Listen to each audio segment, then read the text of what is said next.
Good evening, everybody. Welcome to day 13 of my 14-day challenge. I have not yet decided how often after that I'm going to go live. I do know that I will keep doing them just as I've done before. And I know that I've lost some regularity and I want to get back into regularity. I hope that you are finding value from my content, and I love your feedback whenever you do find value in what I have to share. But today I'm going to talk about the first two words I learned when we moved to Germany.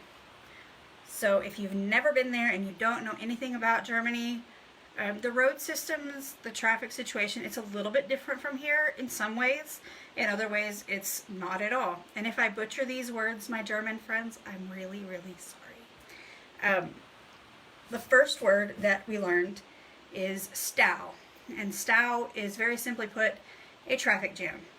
And on the Autobahn, which is like a word for highway, this can be a pretty big deal. It can be a pretty big situation because, several lanes are in this traffic jam. The second word that we learned is Umleitung, which means detour. It's a really big word, it means detour. And we learned this because when we picked our house and we were going there, before we actually picked it, when we were going and looking at it, we went up this hill and then there was this giant hole in the middle of the road and we couldn't get there that way. So we had to go back down and then through this other way. And in reality, neither one was shorter necessarily. They both had adequate, they both got you there once the other one was fixed. The one that is the original way we were supposed to go goes up this hill and then down the hill into the village we lived. So it was a beautiful drive.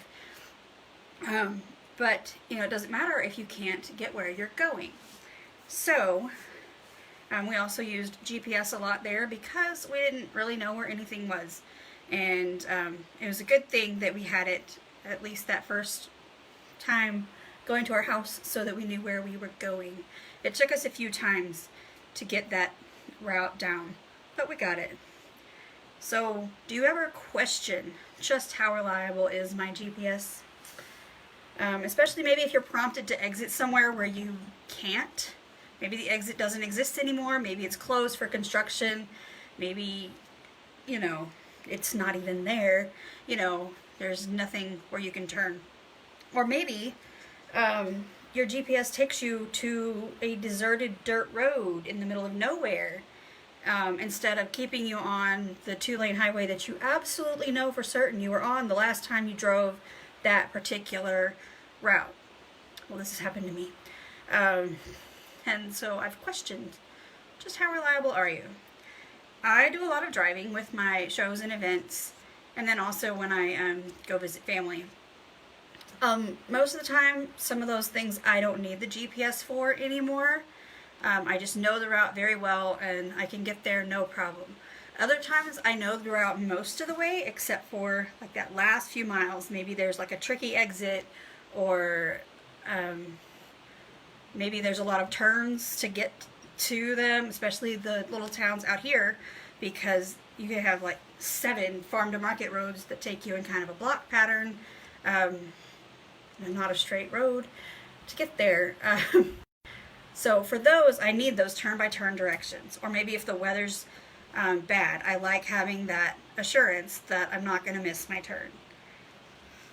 And sometimes I just have it on so I can see that little thing at the bottom that says, this is how many miles it is, this is how many you have to go, this is approximately what time you'll get there. This is really handy for those little people in the back seat that like to say, are we there yet? My dad always just said, we're getting closer. I can now say, we'll be there in 2.5 more hours. Okay, 2.5 more hours. 5 seconds later, are we there yet? Because, she's 7 and has no concept of time, really. She doesn't know how long the time's passing. And so oftentimes I think about, when I start thinking on this, I think about how a lot of people are trying to navigate life without an adequate guide. Sometimes we think we know better, and we don't need a guide. And sometimes maybe our way gets us where we're going, but maybe it lands us in the middle of nowhere on a deserted dark dirt road in the middle of the night. Or maybe It lands us in a completely different place than where we wanted to be. But sometimes what we think is a detour turns out to be the adventure of a lifetime, and sometimes a traffic jam gives us the gift of time and perspective. So I choose to follow the most reliable guide in the universe. Even if I sometimes have trouble following directions, my own way might get me to my destination, but at what cost? Isaiah tells us that your ways are not our ways, speaking of God and his provisions for us. Our vision is limited to those things that are right in front of us, maybe a few seconds ahead. But as I've said before, and a lot recently, everything can change in an instant. But when I choose to follow the guide, I know that my path is clearly marked. And maybe it's not without detours to steer me out of harm's way, or traffic jams to allow me time for peace and quiet introspection. So if you're feeling lost or without direction, I'd love to share more with you. And I also found 7 ways that you can begin your search for the right direction in your life. So if you found this valuable, I hope you will reach out to me, or at least give me some hearts, and I will talk to you later. Bye.